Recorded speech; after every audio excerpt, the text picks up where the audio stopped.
नमस्कार दोस्तों। मैं हूं सीए निखिल गुप्ता और आज आपके कुछ फायदे की बात करते हैं। फ्रेंड्स, जीएसटी में रजिस्ट्रेशन हम दो तरीके से ले सकते हैं। पहला है रेगुलर स्कीम, दूसरा है composition scheme. Composition scheme simple है। एक सर्टेन परसेंटेज ऑफ टैक्स आपको देना अपने टर्नओवर पे। बुक्स और रिकॉर्ड्स मेंटेन करने की इतनी कोई दिक्कत नहीं है। आपका रिटर्न फाइलिंग क्वार्टरली है। आईटीसी ब्लॉकेज की झंझट नहीं है और वर्किंग कैपिटल भी ब्लॉक नहीं होती है। लेकिन इस सिंपल दिखने वाली स्कीम अगर आपने गलत ऑप्ट किया तो ये आपकी जेब पर भी भारी पड़ेगी और आपको बहुत सारा बिजनेस लॉस भी होगा। तो इस स्कीम को समझने की कोशिश करते हैं और इसको वीडियो के एंड में मैं आपको बताऊंगा कि किन लोगों को स्कीम ऑप्ट करनी चाहिए और किन लोगों को नहीं। फ्रेंड, समझते हैं कॉम्पोजिशन स्कीम है क्या। इस स्कीम में आपको अपने टर्नओवर पे एक सर्टेन परसेंटेज ऑफ टैक्स देना है और ये लिमिट है 1.5 करोड़। इट मींस अगर आपका टर्नओवर 1.5 करोड़ है तो आप स्कीम को ऑप्ट कर सकते हैं और आपको अपने आउटपुट सप्लाई पे यानी अपने टर्नओवर पे एक सर्टेन परसेंटेज ऑफ टैक्स देना है। ये स्कीम, अगर हम स्पेशल कैटेगरी स्टेट्स की बात करते हैं जिसमें कि अरुणाचल प्रदेश, असम, मेघालय आते हैं, तो इस केस में आपका टर्नओवर की लिमिट केवल 75 लैक्स रह जाती है। फ्रेंड्स, कॉम्पोजिशन स्कीम में सबसे इंपॉर्टेंट ये है कि आपने जो परचेज लिया है, जो इनवर्ट सप्लाई लिया है, उस केस में आपको आईटीसी का बेनिफिट नहीं मिलता। इट मींस सिंपल है, आपको अपने टर्नओवर पे एक सर्टेन परसेंटेज ऑफ टैक्स देना है। फ्रेंड्स, साथ में it's a pen based scheme. It means अगर आपने दिल्ली में कॉम्पोजिशन स्कीम ऑप्ट करी है और अगर आप हरियाणा में जाके भी रजिस्ट्रेशन लेते हैं तो आपको सेम पेन पे कॉम्पोजिशन स्कीम का ही रजिस्ट्रेशन लेना पड़ेगा। रेगुलर स्कीम का रजिस्ट्रेशन आपको नहीं मिलेगा। एलिजिबल कौन है और रेट क्या है, इस पर बात करते हैं। सबसे पहले बात करते हैं मैन्युफैक्चरर्स की। मैन्युफैक्चरर्स को अपने टोटल टर्नओवर पे 1% टैक्स देना है। I am using the word total turnover. It means अगर उनकी कोई एग्जाम सप्लाई है और टैक्सेबल सप्लाई है, दोनों को क्लब कर देंगे और हमें उस पर 1% टैक्स देना है। से if you are manufacturing books as well as stationery items, इस केस में बुक्स एग्जाम्प्ट होती हैं जीएसटी में और स्टेशनरी आइटम टैक्सेबल होते हैं, लेकिन फिर भी हमें 1% टैक्स देना है टोटल पे। It mean turnover of books as well as turnover of stationery items. लेकिन अगर आप ट्रेडर हैं, अब इसी केस को मानते हैं, अगर आप ट्रेड कर रहे हैं बुक्स में और स्टेशनरी आइटम्स में, तो केवल आपको अपने स्टेशनरी आइटम्स पर टैक्स देना है, बुक्स पर टैक्स नहीं देना है, एंड द रेट इज 1%। अब बात करते हैं रेस्टोरेंट केटरर्स की। इस केस में आपको 5% अपने टर्नओवर पे कॉम्पोजिशन स्कीम में टैक्स देना है। You won't get any ITC. साथ में अगर आप सर्विस प्रोवाइडर हैं या सर्विस के साथ में कुछ गुड्स भी आप सप्लाई करते हैं तो आपको इस स्कीम को ऑप्ट करना चाहिए, क्योंकि rate of tax that is only 6%। इस स्कीम को ऑप्ट कौन नहीं कर सकता है? ऐसे लोग जो इंटर स्टेट सप्लाई देते हैं, means from Delhi to Haryana, from UP to MP, ऐसे लोगों के लिए स्कीम नहीं है। अगर आप कैजुअल टैक्सेबल पर्सन है, means if you are going in a different state for working, तो ये स्कीम आपके लिए नहीं है। साथ में अगर आप नॉन रेजिडेंट हैं तो भी ये स्कीम आपके लिए नहीं है। फ्रेंड्स, अगर आप एग्रीगेटर के थ्रू डील कर रहे हैं या किसी ई कॉमर्स वेबसाइट के थ्रू डील कर रहे हैं जैसे फ्लिपकार्ट, मिंत्रा, अमेजन, तो ये स्कीम को आप ऑप्ट नहीं कर सकते हैं। फ्रेंड्स, B2B सप्लाई में ये स्कीम रिकमेंड नहीं की जाती है।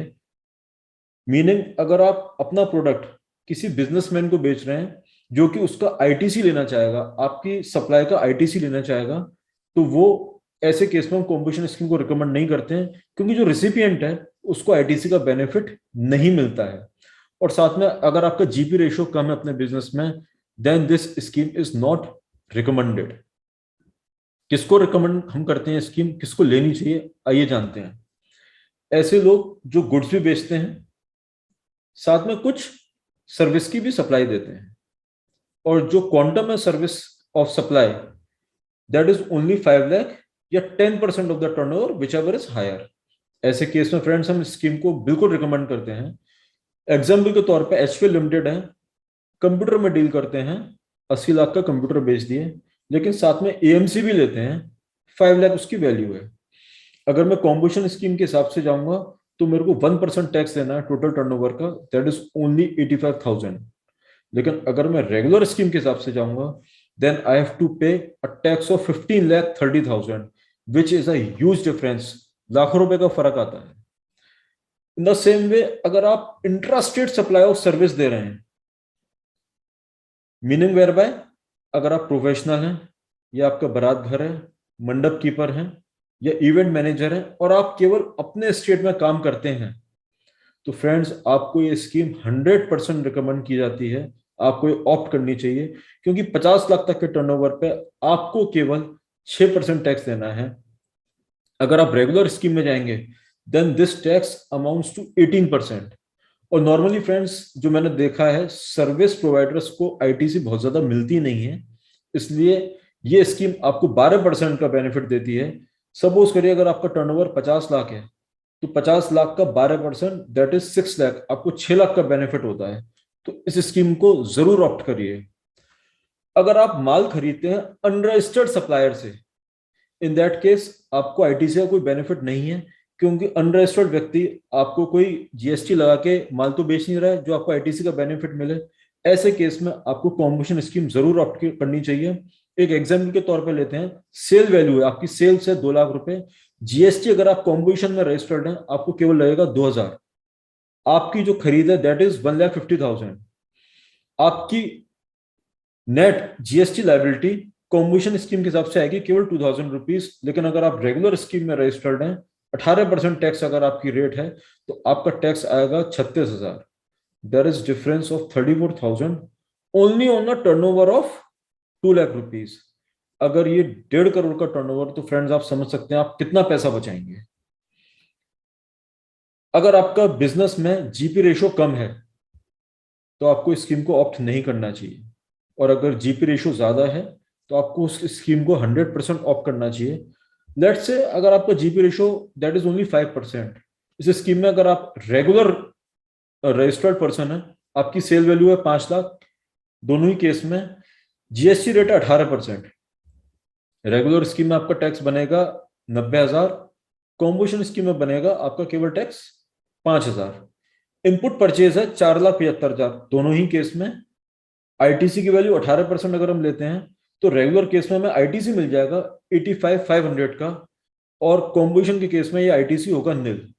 Tax liability under regular scheme that is 4,500 only, and as per combination scheme that is coming to 5,000, means 500 रुपए ज्यादा। तो अगर आप ऐसे बिजनेस में जहां पे आपका जीपी रेशियो कम है, तो कॉम्बिनेशन स्कीम रिकमेंड नहीं की जाती है। Now come to another example, person engage in business having high GP ratio. इस केस में हमने जीपी रेशियो लिया है 25%, sale value again that is 5 lakh in both the cases. Regular scheme में टैक्स है 90,000, कॉम्बिनेशन स्कीम में 1% टैक्स है 5,000। Purchase दोनों ही केस में 3,75,000 है। आईटीसी आपको मिलेगा रेगुलर स्कीम में 67,500 का, कॉम्बिनेशन में nil. Net liability under regular scheme that is 22,500, and as per combination scheme that is only 5,000। इस केस में आपको कॉम्बिनेशन स्कीम रिकमेंड की जाती है। मींस अगर आपका टर्नओवर में, बिजनेस का जो टर्नओवर है उसमें जीपी रेशियो आपका हाई है, तो कॉम्बिनेशन स्कीम रिकमेंड की जाती है।